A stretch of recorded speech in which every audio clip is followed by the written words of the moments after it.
Muchas gracias. Muy buenas noches a todos y a todas. Quiero comenzar con una frase bastante conocida ya del gran Paulo Freire. Nos dice, no hay saber más o saber menos, hay saberes diferentes. Lo que quisiera que logremos el día de hoy, entre todos, es un intercambio de ideas y de conocimiento. Voy a tratar de compartir lo poco que he ido desarrollando en estos años de vida profesional y académica, y también quiero generar una retroalimentación con la experiencia que tiene cada uno de ustedes. La presente sesión va a tener 3 momentos. Un primer momento en el cual se va a hablar de lo que es revolución industrial, la 4ª revolución industrial. La segunda parte, que se llama anacronismo educativo, y para terminar con lo que es la innovación disruptiva. Vamos con la primera parte, la 4ª revolución industrial. Hemos vivido ya hasta el día de hoy 3 revoluciones industriales. La primera, que tiene que ver con el aprovechamiento del vapor. Cuando veíamos los trenes, veíamos ferrocarriles que impulsaban motores para que puedan transportarse. Eso generó una gran actividad económica y obviamente todo un cambio a nivel mundial. Luego tuvimos una segunda revolución industrial cuando llega la energía eléctrica ya. Comenzamos a automatizar algunos mecanismos, comenzamos a iluminar y incrementamos el tiempo de trabajo. Si bien antes solamente teníamos y podíamos aprovechar la luz del sol, luego de esta revolución ya podemos utilizar también la luz artificial y trabajar en las noches. Luego ya llega la 3ª revolución, que tiene que ver con la electrónica.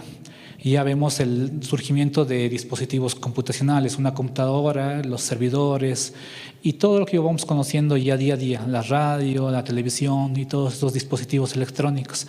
Y la 4ª, que es la que vamos a ver justamente en este video, tiene que ver con el surgimiento de la inteligencia artificial. Si bien ya es un área de investigación que ha sido trabajando por muchos años, pero ahora ya se está aplicando en el mercado como un servicio más, como un dispositivo más, lo que conocemos comúnmente como robots, ¿no?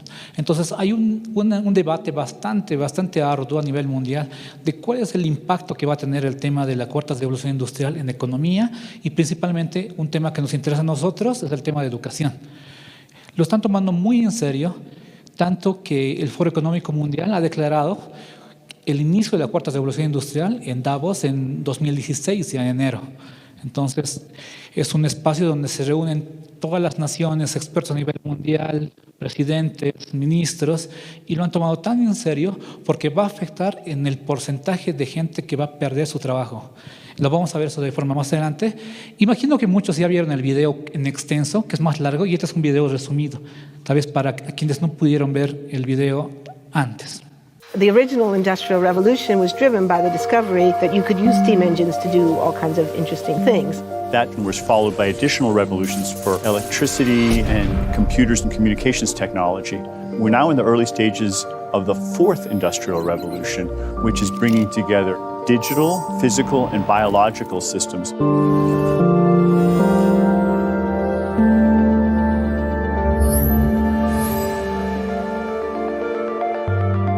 One of the features of this 4th Industrial Revolution is that it doesn't change what we are doing, but it changes us. We need a different economic model that will allow us to meet the basic needs of every human on the planet and that will be focused not on growth per se, but on maximizing human well-being. We have energy technologies that can power our civilization, but how do we get it and implement it at the scale we need at a price that people around the world can afford? If we're able to do something to transform cities, to make them more efficient, then the impact can be huge. We can use asset tracking, we can use IT, we can use 3D printing to decouple growth from the resource constraints we have. The question of adding quality to quantity, it's really about a diverse, safe, healthy, and just world with clean air, clean water, clean energy. Together we are fighting to preserve our fragile climate from irreversible damage and devastation of unthinkable proportions. The prediction of 5 million jobs lost by 2020 to technology is serious, but the main question is how will we define work? How will we share the wealth? How can you have a doctor that really knows a lot about data? How can you have a biologist that knows about medicine? We have to create a space that enables people to think freely, to think divergent thoughts, to think creative thoughts. We really need new education or new training. We're working with a World in Motion and FIRST Robotics, trying to encourage students from third grade all the way up through the end of high school to pursue science, math, and different technologies. It's this ability of digital technology to change outcomes, to truly empower people that can create a more equitable growth. Fourth industrial revolution has the potential to make inequalities visible and to make them less acceptable in the future. I was the first person in the world to be able to voluntarily move my legs while stepping in a robot. The cure will be possible if enough of the right people have the will to make it happen. We're seeing this incredibly exciting convergence of genome editing, DNA sequencing. Governments have a very important role to play in enabling the safe and effective use of technologies. We need to take responsibility at every level of society to adapt to these technological challenges, which are redefining what it means to be completely embedded in this world. Even though we have everyday problems we have to solve, we have to find a way to lay the foundations for the innovations of tomorrow.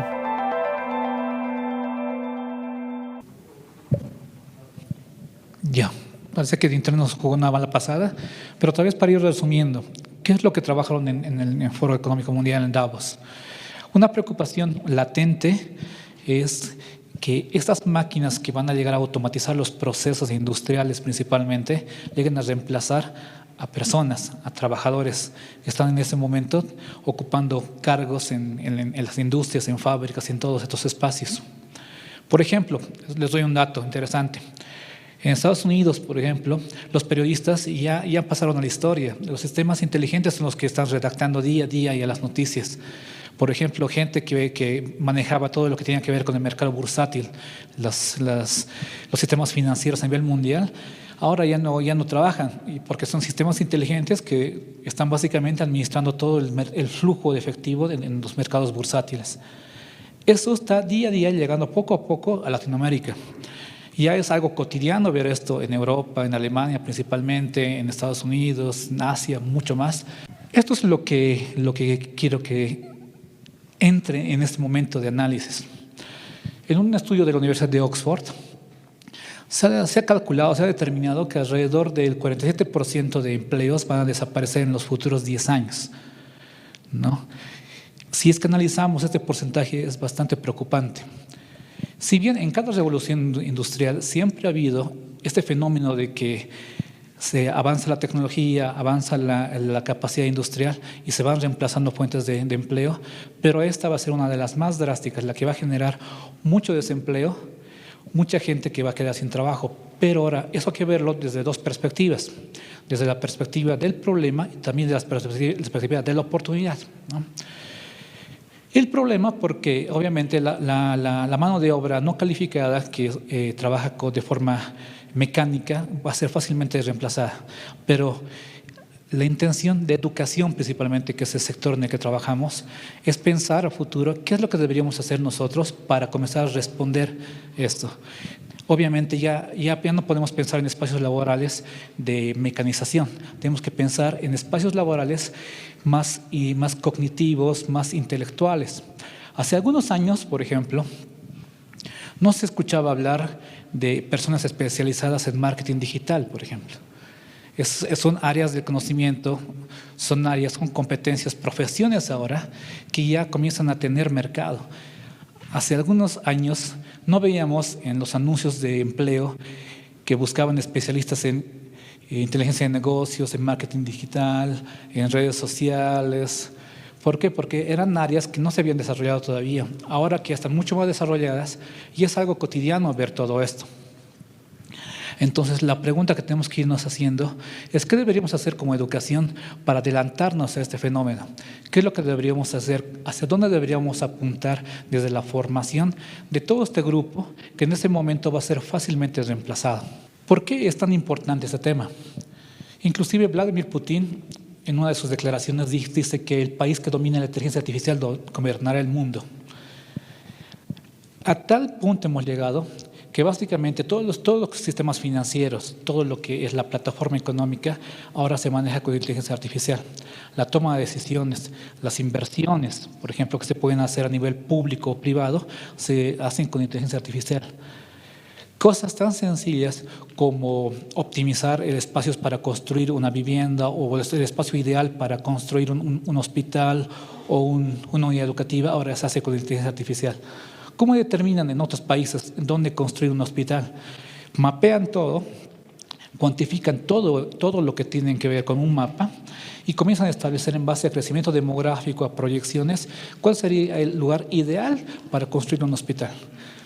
Aquí en Latinoamérica todavía lo hacemos de forma empírica, lo hacemos en base a demanda, en base a una necesidad primaria, pero que en muchos casos hemos visto que proyectos públicos no han tenido los mejores retornos, ¿no? Hemos visto que hay proyectos públicos que en muchos casos han terminado siendo hasta un fracaso. Son cosas que se tienen que ir mejorando en la toma de decisiones. Por eso que es importante considerar todas estas bondades que tiene la inteligencia artificial en general. Ahora, entrando ya al tema de Bolivia. Esto es un reflejo, un corte a la balanza de pagos que traduce Bolivia. Cómo genera sus interacciones de importaciones y exportaciones. Cómo nosotros nos podemos resumir en términos económicos. Y vemos que este grupo, que se llama productos minerales, y este otro grupo que se llama metales preciosos, en suma, suman en total 67.11% de toda la balanza de pagos. ¿Qué significa? Significa que todavía seguimos viviendo de la explotación y de la exportación de estos dos grupos dentro de la balanza de pagos. Temas como generación de conocimiento o cobro por patentes y otros ingresos que deberían estar reflejados en la balanza de pagos no se ven, ni siquiera aparecen por ahí. Entonces es algo que debemos ir analizando. ¿Por qué es que ese escenario, por qué todavía seguimos viviendo de las materias primas? Y en respuesta a esto, precisamente, cuando hacemos un análisis ya un poco más profundo desde la teoría y la filosofía misma, Enrique Dussel, por ejemplo, nos dice que la ciencia aplicada a la tecnología en proceso productivo crea riqueza. ¿Qué dice en resumen eso? Dice que todo esto que lo vemos como materia prima en este momento, que simplemente lo extraemos y lo exportamos, lo vendemos, para hacerlo de forma más sencilla, está siendo muy limitado. Para generar riqueza tenemos que sumarle a eso un procesamiento del conocimiento. Eso es lo que conocemos ahora como economía del conocimiento. No vender en bruto, sino producirlo, lo que conocemos como industrialización. Y en respuesta a eso, precisamente, ya en el Plan de Desarrollo Económico Social 21-25 se incorpora este componente, ¿no? Porque hablamos del tema de la investigación, ciencia y tecnología para la sustitución de importaciones. Entonces tenemos que ya importar solo lo necesario y tenemos que ser capaces de exportar toda esta materia prima ya industrializada. Entonces, este es el eje 5 donde estamos incorporados educación, ciencia y tecnología. Ya vemos algún cambio frente al anterior PEDES, en los cuales se incorporan temas como litio, por ejemplo. Litio, uno de los metales con mayor demanda a nivel mundial en este momento, principalmente por las bondades de almacenar energía eléctrica. Ahora estamos viviendo una transición de los vehículos a carburante hacia los vehículos eléctricos. ¿Y qué es lo que van a requerir los vehículos eléctricos? Es baterías, almacenamiento. Lo mismo pasa con las portátiles, las tablas, con los celulares y todo esto, ¿no? Entonces, como vemos, hay un cambio en el Plan de Desarrollo Económico Social en el cual estamos apuntando ya hacia dónde debería ir la educación.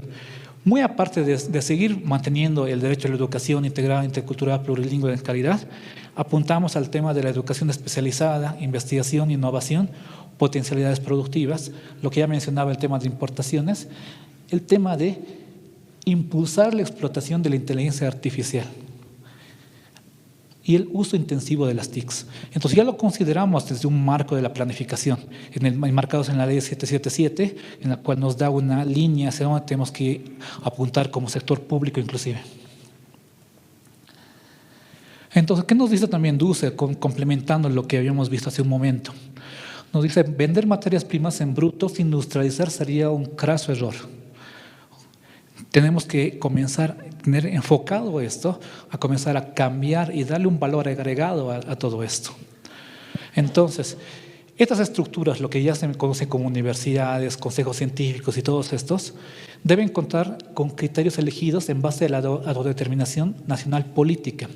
Entonces nos dice que no solamente basta conseguir lo que están haciendo los demás países, lo que está haciendo Estados Unidos, lo que está haciendo Europa, sino también comenzar a satisfacer las demandas locales. ¿Qué es lo que necesita Bolivia como nación? Vamos a ver lo que nos dice Paul Romer. Paul Romer es quien plantea lo que conocemos ahora como economía del conocimiento.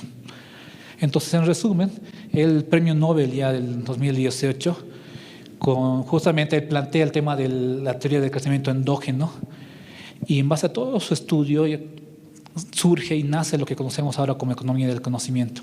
¿Pero qué es la economía del conocimiento? En resumen, cuando se vende un café en los espacios un poco más producidos de la venta del café, por ejemplo, Starbucks es una cafetería súper conocida a nivel mundial. Aquí tenemos algo como Alexander Coffee, cosas como estas, espacios como estos. El café mismo, la materia prima, en cuanto a costos, es el mínimo. En un estudio se determina de que cuando se vende la tacita de café en un lugar de estos, solamente el 3% le llega al productor de café. El 97% está regida en economía del conocimiento.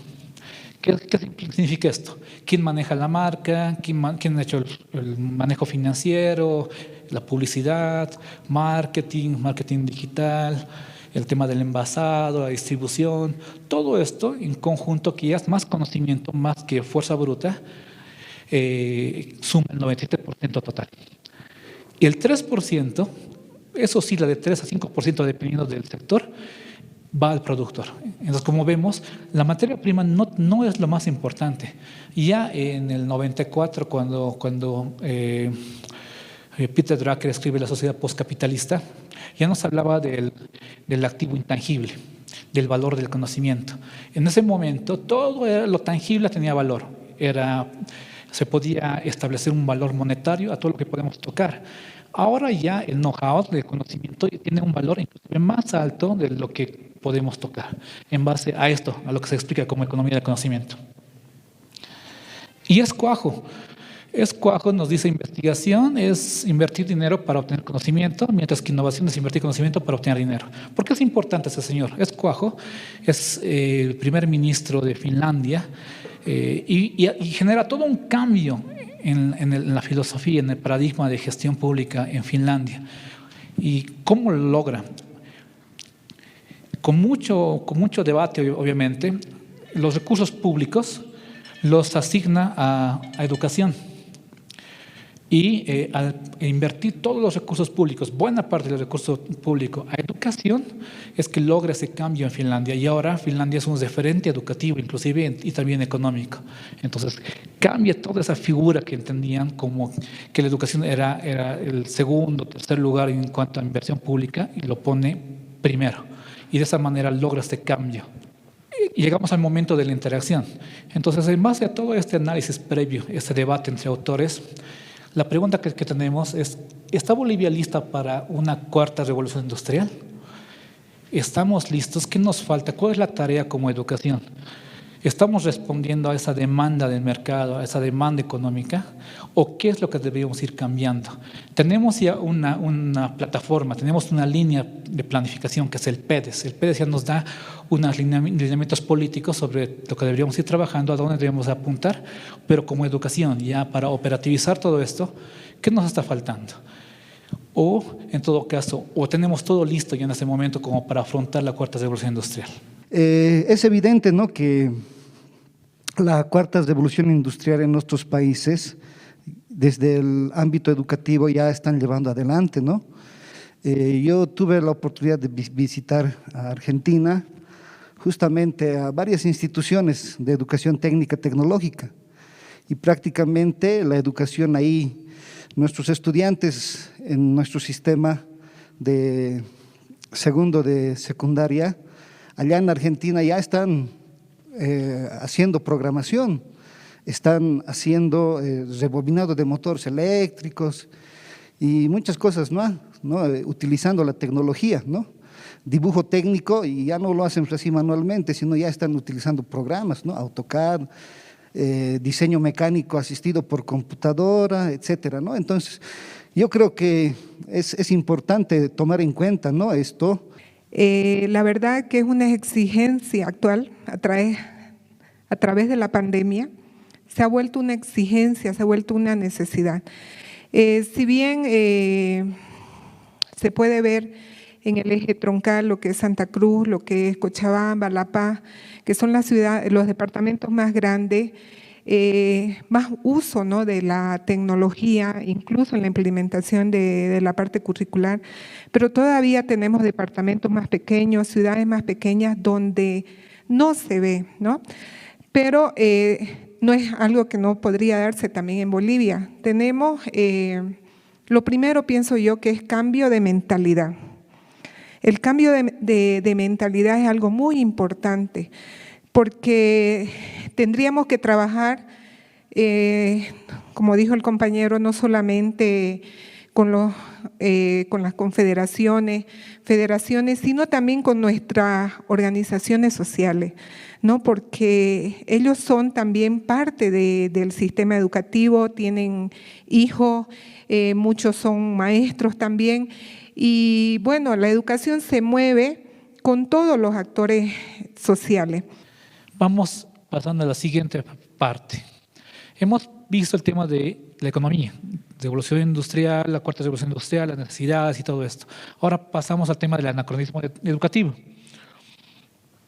Es un pequeño video, esperemos que funcione, pero en resumen, ¿qué es un anacronismo educativo? Es lo que ya se menciona hace un momento, de generar una vinculación entre lo que se está formando y lo que se está necesitando. Veamos un poquito por... Hacer un fuego, cazar, recolectar plantas comestibles, fabricar recipientes y armas. Nuestros antepasados aprendían unos de otros las actividades de la vida cotidiana. Los conocimientos se adquirían a través del contacto con los demás y la repetición. Hasta que miles de años después se inventó la escritura, la primera gran revolución en el aprendizaje. Entonces, los textos comenzaron a vehicular buena parte del conocimiento. También cambiaron, claro, las cosas que aprendía la gente. Nacieron las primeras escuelas. En ellas, un individuo, el profesor, tenía unos conocimientos que dictaba a una serie de alumnos, que los aprendían. En el siglo XVIII, cuando se produjo la Revolución Industrial, se comenzaron a regular los sistemas educativos. El objetivo era preparar a los trabajadores que luego estarían a cargo de las cadenas de montaje en las fábricas. Individuos que hacían lo mismo una y otra vez durante muchas horas al día.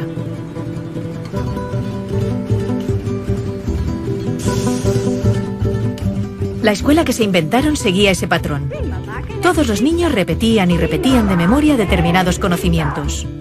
Un proceso estandarizado y lineal, en el que les enseñaban aquellas materias que se consideraban útiles para la recién nacida economía industrial. Es el modelo que ha perdurado hasta nuestros días. Sin embargo, ya no nos sirve, porque el mundo, en el último medio siglo, ha cambiado radicalmente. Los avances espectaculares que se han producido en ciencia y tecnología han hecho, por una parte, que pasemos de ser una sociedad industrial basada en la producción masiva de objetos a una sociedad de servicios y de información, en la que el motor son las ideas y la creatividad, la capacidad de inventarnos nuevos oficios más acordes al siglo XXI.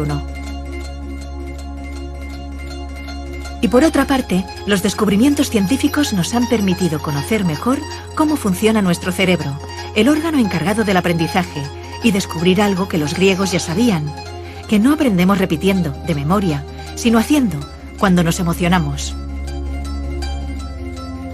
Por eso, hay que transformar la escuela de arriba a abajo. Necesitamos un sistema educativo que, mediante el aprendizaje social y emocional, fomente la educación personalizada, que potencie el desarrollo de cada individuo, que estimule la creatividad, la pasión, la energía, el talento. Porque nuestro futuro está lleno de nuevos retos que requerirán nuevas soluciones, y estas dependerán de cuán creativa, vital y variada sea la gente. y también feliz. Y para ser feliz necesitamos realizarnos y desarrollarnos. Descubrir y cultivar aquello que nos motiva y hace sentirnos bien. Bienvenidos a la Escuela del Siglo XXI.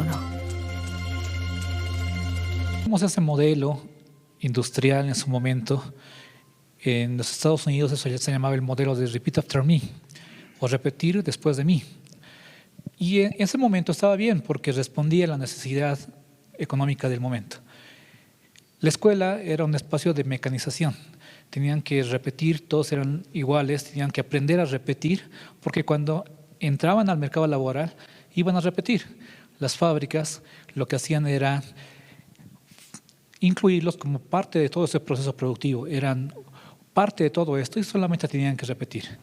Pero ahora, en nuestro nuevo escenario económico, de economía del conocimiento, la sociedad de la información, Latinoamérica como un potencial creativo, ya no podemos pensar en solamente repetir, tenemos que comenzar a impulsar algo que hemos dejado de lado, que es la creatividad. Es por eso que uno de los referentes a nivel mundial en tema de creatividad, Ken Robinson, nos dice que la educación está reprimiendo talentos y habilidades de muchos estudiantes y está matando la motivación por aprender. De cierta forma nos hemos enfocado en el tema del conocimiento, el cumplimiento del currículo y hemos dejado de impulsar estas otras competencias que ahora las conocemos como competencias blandas, ¿no? Todo lo que es la creatividad, todo lo que es liderazgo, capacidad de interacción, trabajo en equipo. Una de las más importantes es la creatividad. ¿Por qué? Porque esa es la única que es muy complicada para todo lo que es sistemas inteligentes, todo lo que es inteligencia artificial, todo lo que es robótica. A la larga, la inteligencia artificial y la robótica va a poder reemplazar todo lo que hacen las personas en general. Algo que va a ser muy difícil que reemplacen es esa capacidad creativa que tenemos como humanos. ¿Por qué? Porque si bien en algún momento se predice de que los sistemas inteligentes inclusive van a poder ser creativos, entre comillas, pero es algo muy, muy innato en el ser humano. Entonces es algo que estamos dejando de lado y tenemos que ir impulsando también. En un libro que se llama Brain Rules, que es de John Medina, se habla de los escenarios caóticos. Este señor plantea de que el peor escenario para desarrollar el aprendizaje, desde el estudio neurocientífico, es un salón de clases. En el estudio que realiza él, establece que la peor estructura para poder generar interacción es tener a un docente delante y a los estudiantes al otro lado. Por eso es que en muchos escenarios, muchos espacios educativos, hemos comenzado a cambiar esa estructura por conformaciones hexagonales, circulares, triangulares y varias formas para generar interacción e interacción entre ellos. Estas conformaciones de media luna, por ejemplo, son mucho más aprovechadas y las conformaciones rectangulares, que son las más tradicionales en las aulas, no son las más eficientes. Es ya común saber que en una conformación tradicional, los de las primeras filas son los que generan mejor rendimiento, atienden más, toman apuntes, y los que están atrás son gente que ya se comienza a distraer y está con la mente en otros temas. Lo mismo pasa con el tema de los cubículos. En el mismo libro habla de los peores espacios para entornos laborales. Y en ese estudio digamos que concluye que el peor espacio para trabajar son los cubículos, porque también restringen el espacio colaborativo. Por eso es que ahora la tendencia es tener espacios mucho más abiertos donde haya alta interacción entre el personal que trabaja en una empresa. Los mejores ejemplos de esto son las startups, por ejemplo, que ya no tienen espacios de oficinas, no tienen cubículos, sino tienen mesas amplias, grandes, donde trabajan todos de forma conjunta. Entonces, viene a nuestra mente la redefinición del rol del educador desde la UNESCO. Si bien la UNESCO antes definía al educador como el transmisor de conocimiento, quien tenía el conocimiento y lo tenía que transmitir, ahora el nuevo rol es de facilitador. Entonces, ¿por qué? Porque el conocimiento está ahí, está a la mano de todos los educandos, todos los estudiantes. Lo tienen en las computadoras, en un celular, está en internet, en la televisión. Entonces, ¿cuál es el nuevo rol? Ya no es transmitir conocimiento, sino es guiar ese conocimiento y desarrollar ese criterio, ese criterio crítico que debería tener para discernir cuál contenido es apropiado y cuál no. Ese es el nuevo rol. En la experiencia que hemos tenido en la gestión pasada, hemos visto que hay una debilidad de eso. Cuando veíamos a todo nuestro grupo de maestros tratando de reemplazar lo que ya hacían tradicionalmente día a día en aula con un entorno digital, ha comenzado a generar una ruptura, digamos, en todo este fenómeno educativo. Teníamos materiales educativos en video, en audio, teníamos textos de aprendizaje bien elaborados, bien estructurados, pero ¿qué pasaba con el maestro? Dejaba todo eso de lado e intentaba impartir su clase como siempre lo hacía. Ponía su pizarra frente a una cámara y trataba de explicarlo. Primero, que era ineficiente porque no sabía nada de lo que estaba escribiendo. Segundo, que la videoconferencia no tenía un objetivo de desarrollar la clase, sino era un objetivo de retroalimentación y de precisión en algunos contenidos. Algo muy parecido a lo que conocemos como aula invertida. El contenido está ahí, todo el contenido curricular está a disposición del estudiante. Lo puede revisar 1, 2, 3, 4 veces en videos, audio, el texto lo tiene a disposición. Y el maestro tiene que entrar un momento para consolidar todavía ese aprendizaje, contextualizarlo, generar retroalimentación, abrir un espacio de consultas. Entonces ya no es un desarrollo de la clase en totalidad. Y es precisamente lo que muestra este pequeño video. Y eso es lo que están viviendo todo un grupo de estudiantes a nivel nacional y a nivel mundial. Entonces, surge un teórico que se llama Mark Prensky. Escribe una serie de libros, entre los cuales uno habla de cómo modificar el currículo para el siglo XXI. Hay otro libro que es muy interesante, que se llama Mamá, no molestes, estoy aprendiendo, que es uno de los más importantes, yo pienso que recomendaría que lo lean, que describe cómo debería ser el nuevo escenario educativo en el siglo XXI. Describe el hecho de que el estudiante, por ejemplo, el tema del trastorno de déficit atencional e hiperactividad, el TDAH, ¿no? Que es muy conocido, y ahora en muchos casos se está suministrando Ritalin para poder controlar, entendiendo que esto es un desorden realmente de la atención. Pero ¿cómo demostramos que no es así? Si bien un estudiante no atiende en clase, pero cuando va a su casa, puede pasarse horas jugando videojuegos o puede pasarse horas con sus amigos, con sus compañeros. Entonces eso demuestra que no tiene un trastorno de déficit atencional, porque una persona que padece de ese trastorno obviamente no puede atender ni en aula ni en su casa, es permanente. Entonces no es un tema de trastorno, sino un tema de interés, que no parten del interés mismo del estudiante. Entonces por eso que nos dice Prensky que el profesor del siglo XXI ha de preparar a sus estudiantes para un futuro incierto. Este otro señor, que se llama Richard Herbert, nos plantea de que los niños de hoy son probablemente la generación más sofisticada. En muchos casos, hace algún tiempo, el adulto, el padre, era la fuente de conocimiento primaria para el estudiante, para el niño. Ahora, ¿qué hace? Agarra el celular, inclusive le da información mucho más precisa a su papá en segundos. Su papá le está diciendo algo y el niño a veces hasta le corrige al papá porque tiene información mucho más actualizada de todo eso. Ahora sí, hay que entrar a un tema muy importante. La información puede o no puede ser correcta, porque también hay fake news, ¿no? Hay información errónea en Internet.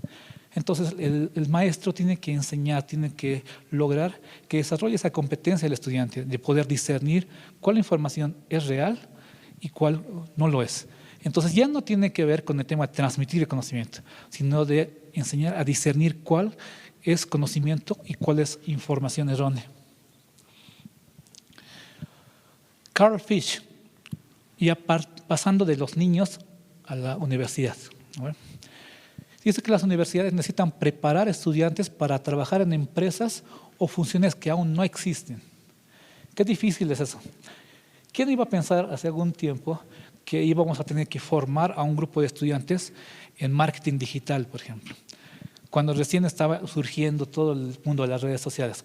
Muy pocos conocían Facebook, muy pocos conocían Twitter, muy pocos conocían LinkedIn, todos estos escenarios de redes sociales. O funciones que aún no existen utilizando tecnología que aún no ha sido inventada, resolviendo problemas que aún no identificamos. Entonces, la educación, en algún momento cuando hablaba con algunos compañeros, les explicaba de que la educación es muy diferente a otras instituciones públicas. Por ejemplo, instituciones público-privadas o públicas como Entel, la AVE o muchos ministerios, municipios y demás, tienen periodos de retorno entre corto y mediano plazo. Tienen un POA, ejecutan el POA o tienen un capital de operaciones, ejecutan el capital de operaciones y en un tiempo corto o mediano ya pueden comenzar a ver los retornos, ver si es que sus decisiones han sido buenas o malas. En cambio, en educación es un sector que invierta también recursos, pero su periodo de identificación de retorno es largo, a largo plazo. No vamos a poder ver en 1 o 2 años si es que las políticas que estamos aplicando, las inversiones que estamos realizando son correctas. Las vamos a ver de aquí en 10, 12 años cuando veamos las nuevas generaciones, si realmente hemos respondido de forma adecuada o no a la demanda económica. En este momento es importante que nos preguntemos, ¿estamos respondiendo a la economía, a la demanda económica, al desarrollo económico, al crecimiento económico como educación? Si nos preguntamos en este momento, tal vez la respuesta no sea muy positiva. En este momento ya tenemos la idea un poco más clara de a dónde tenemos que apuntar desde el PEDES. Por ejemplo, litio. Si tenemos que trabajar en litio, en la industrialización del litio, como educación, ¿qué deberíamos comenzar a formar? ¿Qué deberíamos incorporar en la currícula desde primaria, secundaria y en la formación universitaria y técnica? Para que no pase lo que ya pasó en algún momento, que teníamos que importar conocimiento, importábamos profesionales para que acompañen a los nuestros, ¿no? Para evitar eso, educación tiene que comenzar a tomar de forma muy seria el tema curricular. Curtis Johnson es otro referente. Y él nos dice que no podremos superar la crisis educativa con el modelo tradicional en las aulas. O sea, ese modelo que decíamos de transmitir conocimiento. Por ejemplo, yo veía algunos maestros que prohíben el uso del celular, ¿no? Pero más bien tiene que ser todo lo contrario. Hay muchos teóricos que dicen que más bien deberían impulsar el uso del celular permanentemente porque ahí está el conocimiento. Entonces ahora ya entramos nuevamente en un momento de interacción. Y la pregunta ahora es, ¿está la educación respondiendo a las necesidades de la economía? ¿Estamos listos en ese momento? ¿Podemos decir que con lo que estamos haciendo en este momento, en 5, 10, 12 años nuestra economía va a responder a lo que hemos trabajado? ¿O todavía existe esa desvinculación entre educación, entre formación y mercado? ¿Cómo lo ven ustedes? ¿Estamos respondiendo a esa necesidad? Hay 2 habilidades que sin duda nos pueden ayudar a responder a la primera pregunta y a la segunda, porque se entiende que no se va a solucionar, por ejemplo, incorporando tal o cual contenido, porque otra vez estaríamos con la transmisión nada más de conocimiento.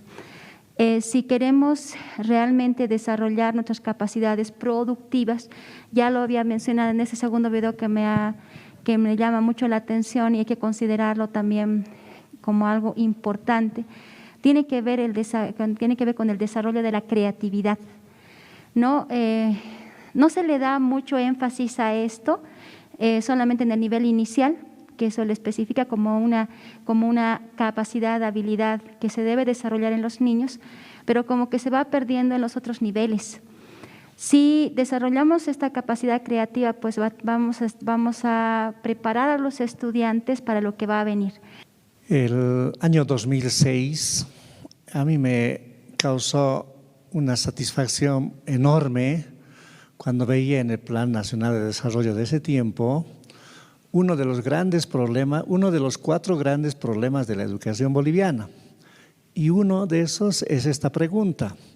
si la educación responde a la generación de economía, producción y desarrollo. Ese era el problema planteado. Y como respuesta se ha marcado toda la cuestión estratégica a largo plazo, hasta el año 2015, hasta el año 2025. Y me surge ahora la misma pregunta, otra pregunta, ¿y qué hemos hecho entonces del 2006 hasta ahora, ¿no? ¿Ya? Veo a mi hijo, por ejemplo, que está en colegio y tiene que hacer 120 ejercicios de física matemática que si no presenta, no califica, ¿no? Veo también al profesor tiene que hacer la tarea de inglés, tiene que copiar 15 canciones en inglés y explicar alguna de ellas, ¿no? O sea, la pregunta también que me planteo en este momento, ¿qué hemos hecho con el conocimiento nosotros ahora, ¿no? Es cierto, tenemos un montón de material biográfico, se nos llega fácilmente conocimiento, información, se nos llega fácilmente, ¿no? Y de repente no estamos logrando sistematizar como una respuesta a la sociedad, ¿no? He visto algunos videos, por ejemplo, cómo será la educación en el año 2030 y plantean salas amplias con mesas comunes, ¿no? Que es impresionante y no es de Estados Unidos, ¿no? Son de otros países. Japón también recién ha mostrado la educación con el bachillerato universal, o sea que el conocimiento va a ser universal, ¿no? Que tienen que aprender 2, 3 idiomas, que es impresionante, ¿no? Y de repente nos falta trabajar la cuestión socioemocional que comentaba algún compañero también por ahí, y especialmente, ¿no? ¿Qué hacer con el conocimiento que hoy día se está generando? Es impresionante la cantidad que nosotros tenemos, ¿no? Y no tenemos, yo mismo me siento mal ahorita, ¿no? No tenemos la capacidad de sistematizar esta información, esta documentación en beneficio de nuestros estudiantes. Yo creo que me lo planteo como un desafío y como una generación, como un laberinto de encontrar un rumbo, ¿no? A dónde estamos yendo en la educación. De repente es hora de pensar también un perfil de bachiller, un perfil de profesional, que muchos a veces nos esforzamos en esto, pero nos perdemos por fin qué queremos obtener, ¿no? Muchas gracias. Más o menos para resumir todo lo que se ha planteado en este momento. Primero que ahora vamos a comenzar a hablar también del tema de neurociencia, ¿no? Lo que mencionaba es algo que ya ha pasado en Japón. Japón, obviamente, como uno de los países que tiene una base tecnológica muy acelerada, donde los estudiantes ya han vivido buena parte de todo esto, con dispositivos digitales, electrónicos, internet de banda ancha en todas las aulas y todo esto, generó un fenómeno, que era un fenómeno de la depresión masiva. Estudiantes que entraban en momentos depresivos tan fuertes que no podían salir de sus casas. Han tenido que dejar de asistir a clases, han tenido que optar por modalidades alternativas de educación, pero obviamente también es algo preocupante. Y a raíz de esto se ha hecho una serie de estudios desde la neurociencia. Uno de los neurólogos, neuropsiquiatras que ha estudiado todo este fenómeno es Gary Small, ¿no? El doctor Small. Y encuentra en su estudio algo sumamente interesante, que no solamente se modificaba el nivel cognitivo de la actividad cerebral, como muchos de nosotros imaginábamos, que en base al estímulo de dispositivos digitales, electrónicos, se generaba un cambio en la conducta a nivel cognitivo o cognitivo, sino en el estudio se identifica que había un cambio anatómico inclusive y fisiológico en el encéfalo.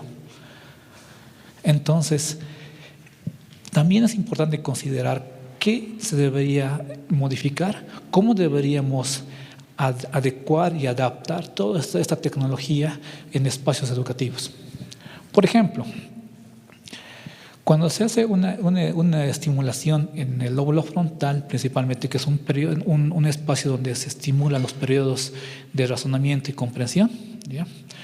No se pueden superar ciertos tiempos. Hay un retículo en el encéfalo que se llama sistema de activación reticular. Ese retículo es el que gestiona los periodos de atención. Gestiona los periodos de atención y los periodos de sueño también. Tiene dos funciones.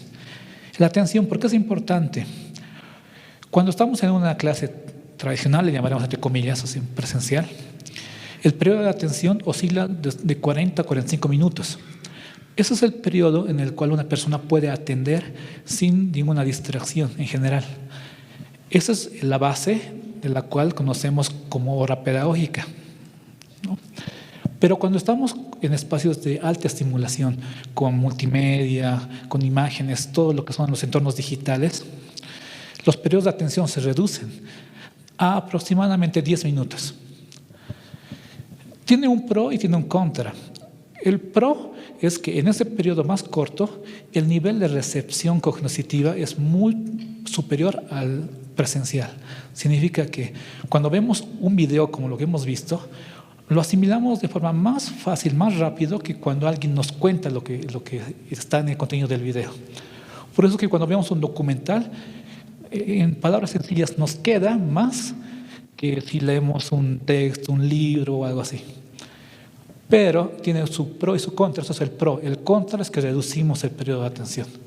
Entonces, cuando hablamos de espacios educativos digitales como plataformas educativas, aulas virtuales, obviamente no podemos pensar en 45 minutos de clase, porque el estudiante a los 10, 15 minutos ya va a estar totalmente disperso, ¿no? ¿Y qué es lo que pasa? ¿Qué es lo que pasaba en la gestión pasada, en esta gestión? Apagaban sus cámaras y listo, ¿no? Y estaban en otro mundo y estaban pensando en otra cosa. Entonces, los periodos tienen que cambiar también cuando se cambian en otros escenarios. La innovación tiene varios escenarios, varios modelos, varias estructuras. La innovación tradicional, como la conocemos, es la innovación cuando modificamos alguna parte de un objeto, de un servicio, de un producto, para que vaya optimizándose. Por ejemplo, cuando veíamos los discos, ¿no? Teníamos un disco de vinilo, luego lo hemos reducido a un disco compacto, luego lo hemos cambiado a un DVD, luego un Blu-ray, pero la lógica sigue siendo la misma, sigue siendo un disco. En vez de utilizar una aguja, utilizamos un lector láser, pero al final la lógica de cómo funcionaba ese producto sigue siendo la misma. Hasta que se introduce un cambio en el paradigma, y a este cambio se le llama innovación disruptiva. ¿Cómo lo ha cambiado? A alguien se le ocurre que en lugar de que sean discos, que se almacene en memorias electrónicas, un MP3, así los vendían, un reproductor de MP3 o el iPod, que es lo que vendía Apple, ¿no? Entonces rompe. Cuando veíamos las cámaras analógicas de los clásicos rollos anteriores, hasta que llega una cámara digital, cambia el paradigma de cómo se almacenaba la fotografía. Nuevamente, Curtis Johnson, él nos plantea de que los niños ya están aprendiendo lo que consideran relevante mediante plataforma tecnológica en la que viven y respiran. O sea, el niño vive en la plataforma tecnológica, lo que conocemos como nativos digitales. Buena parte de nosotros que estamos aquí somos inmigrantes digitales. O sea, que hemos visto muy de cerca el surgimiento del mundo digital, pero no hemos sido nativos, sino migrantes. Tenemos dos opciones: o lo negamos, nos oponemos a ello, o aceptamos la innovación. Entonces, como educación tenemos que decidir, o nos oponemos, que en algún momento ha pasado. El sector educativo restringía el uso de tecnología. Era común ver en aulas que no les permitían usar celulares, no internet, pero ahora están comenzando a más bien interiorizarlo, utilizarlo. No es incentivar o inducir a la copia, que es muy diferente. Utilizar toda esta información, este mundo de conocimiento, para que lo puedan utilizar desde un punto de vista creativo. Ya no tiene que ver con conseguir o información de cierta temática, sino construir el conocimiento. Por eso es importante también lo que nos dice Semmelmann, ¿no? Es necesario incorporar la utopía en el discurso científico. Él nos plantea de que es importante imaginar algo que puede ser hasta irreal, algo que nadie ha imaginado antes. Nadie imaginaba hace algunos años que íbamos a poder hablar con una persona del otro lado del mundo en videoconferencia, a un costo mínimo. Nadie imaginaba que hace algunos años que íbamos a poder utilizar una herramienta como Zoom, Meet y estar haciendo una videoconferencia con una persona del otro lado del mundo y pagando un paquete que lo compramos de 2 bolivianos, 3 bolivianos en el celular. Es algo que pensamos utópico, algo ideal, algo que podría pasar. Pero lo incorporamos dentro del discurso científico y vamos buscando formas de hacerlo realidad. Igual en el hecho educativo, ¿no? Entonces, ¿cómo deberíamos ir ajustando todo este fenómeno educativo? En general, conocemos una serie de modelos pedagógicos. Algunos son paradigmas pedagógicos que han sido universalmente aceptados y hemos estudiado teóricos desde el conductivismo, el constructivismo, el conductivismo y toda una serie de corrientes, la ecológica y demás que deben conocer. Hay una que se llama el conexionismo. El conexionismo parte de la base del uso de medios digitales y la interacción.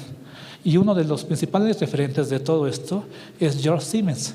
George Siemens estudia cómo debería ser el aula desde el uso de las tecnologías, desde la interacción de Internet, ¿no? Entonces él nos dice que necesitamos cambiar los espacios y estructuras de nuestra sociedad para alinearlos al nuevo contexto. Él ya parte de un principio que es sociedad del conocimiento. No es algo nuevo, ya les decía hace un momento que desde 1994 ya conocemos toda esa base teórica con Peter Drucker. Entonces, ahora tenemos que comenzar a generar esa interacción. Entonces, ya se aprende de forma individual y se aprende de forma colectiva.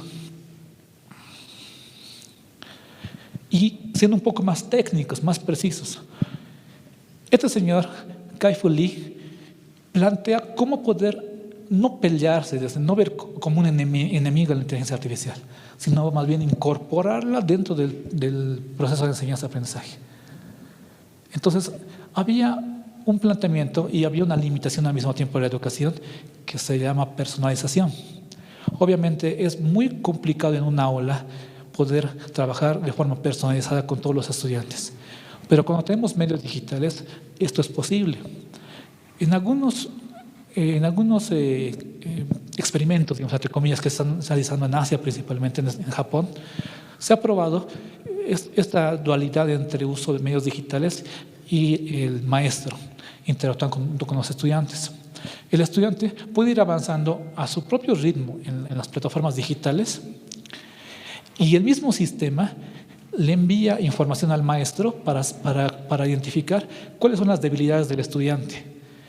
En resumen, le dice, todo esto es lo que debería desarrollar en la plataforma digital en base a todo el material multimedia, videos, audio y demás.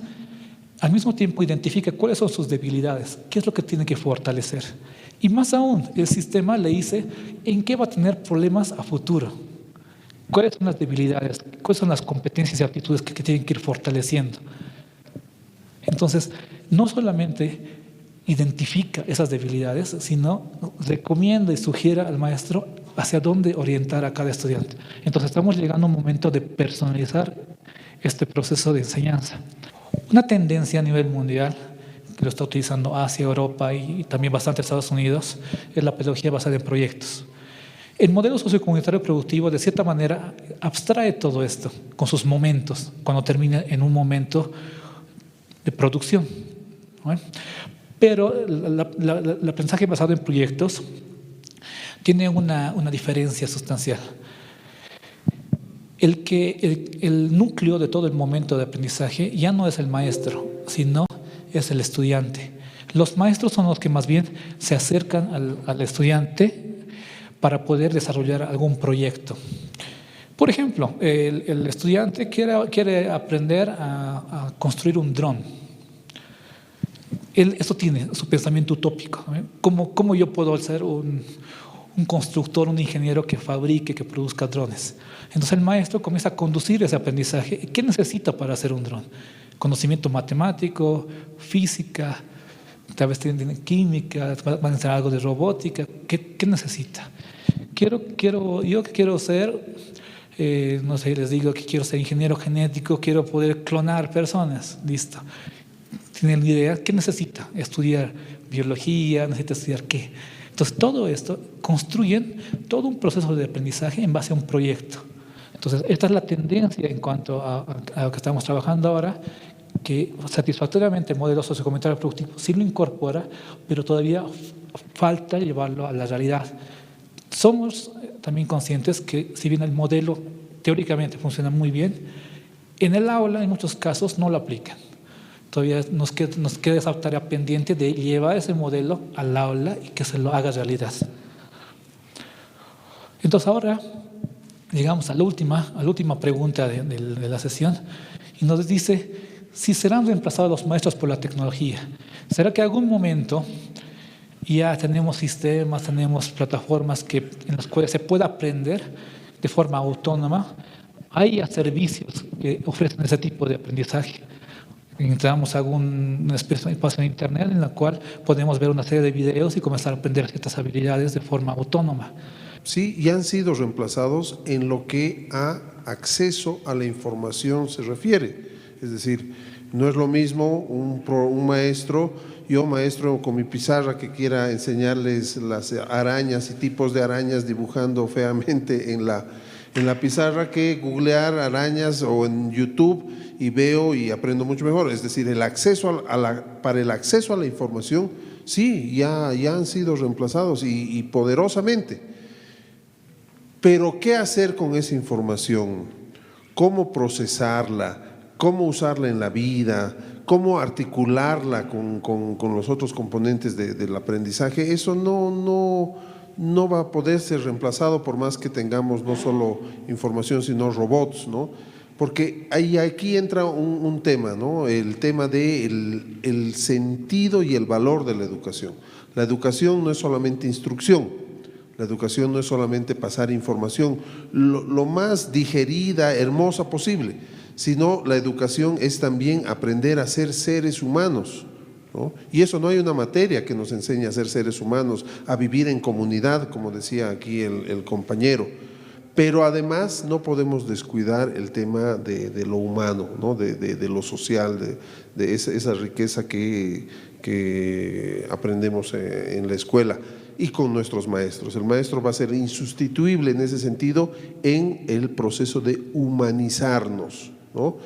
Bueno, como de acuerdo al modelo educativo sociocomunitario productivo, se tiende, ¿no?, a la formación integral.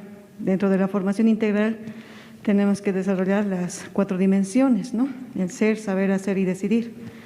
En el saber y en el hacer, bueno, la tecnología ya nos da la información, tanto para el saber como para el hacer, ¿no?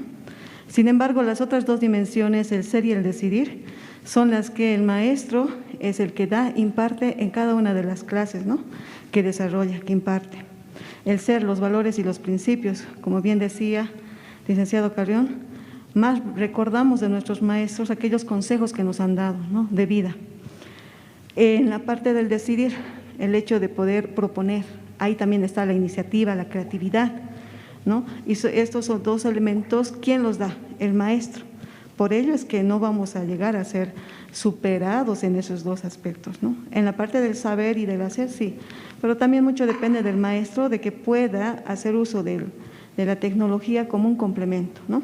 Y por sobre todo, pues, el ser y el decidir. Ahí están principios, valores, iniciativa, ¿no? Creo que estamos todos de acuerdo de que la tecnología de ninguna manera puede reemplazar al maestro, ¿no? Si bien, tal como lo expresaba la compañera en cuanto a las dimensiones, es cierto. De cierta forma, la tecnología puede ir reemplazando ese gestor de conocimiento, de información que podía ser el maestro en su momento, pero el ser, por ejemplo, no va a poder ser reemplazado. Si nos remontamos a la base teórica ya del conocido Howard Gardner, por ejemplo, desde las inteligencias múltiples o la abstracción de Daniel Goleman de la inteligencia emocional, demostramos de que el maestro ya no tiene que preocuparse tanto del transmitir conocimiento, sino en desarrollar todas estas nuevas competencias, el tema de emociones y principalmente el tema de la creatividad. En el discurso final de Curtin Johnson, él hace mención a formar dos cosas a futuro, dicen, ¿no? La función y la educación para una economía que deseamos formar y una sociedad que deseamos formar. Dos cosas. Y yo, para cerrar ya la sesión, voy a mencionar dos temas. Uno que tiene que ver con John Gordon, no sé si alguno conoce. Una de las grandes funciones que tiene el maestro es identificar talentos e identificar debilidades. Identificar debilidades de algunos estudiantes para poderlas fortalecer e identificar talentos o potencialidades para poderlas motivar o construir. Este señor, John Gordon, en algún momento cuando estaba en su vida primaria, en su aula, manifiesta a su maestro que él quería ser científico cuando sea grande. Y su maestro se ríe porque él estaba en un espacio rural con poco poder adquisitivo y veían como que ser científico es algo casi improbable para él. Lo interesante es que este John Gordon, después de muchos años, cuando crece, ya deja de ser John Gordon, ya pasa a ser el doctor John Gordon. Obtiene un doctorado en biología. Y no solo eso, después de unos cuantos años, obtiene el Nobel en medicina. Si ese momento esa persona era reducida, hubiese aceptado esa reducción por parte del maestro y no desarrollaba ese interés que tenía por el estudio de la biología, hubiésemos perdido un Nobel. Es importante entender que el maestro tiene una función muy importante, no tanto del tema de transmisión de conocimiento, sino de poder identificar estas potencialidades. Tenemos muchos talentos que se van perdiendo día a día. Y esa es la nueva función que se va a sumar al trabajo del maestro. Como ya hemos dicho desde la UNESCO, es un facilitador de aprendizajes. Pero tenemos que sumar todo esto, que no lo va a poder hacer ningún robot, ni ningún sistema de inteligencia artificial, porque al final de cuentas, como decía Fernando, la labor es formar sociedades y formarnos como humanos, ¿no? Muchas gracias.